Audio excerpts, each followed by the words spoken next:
This is Joshua Peterson with Peterson Electric downtown here in Lodo, downtown Denver. We got to get up in a nice little loft apartment here. We had to replace the smoke detectors because they were about 10 years old. And over here, the light fixture we hung, it's about 23 foot high, so we had to actually rent scaffold and build a scaffold up there. The utility elevators weren't big enough for our trestle ladder, which goes up to about 26 foot high. It just wasn't long enough. So we had to rent that, and this is a 4-story loft, and they're at the very top here, so it makes it a little challenging to get these fixtures and smoke detectors hung.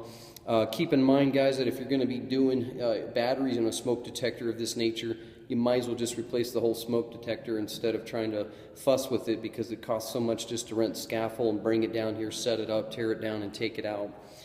We do odd jobs like that, guys. Give us a call if we can help you out.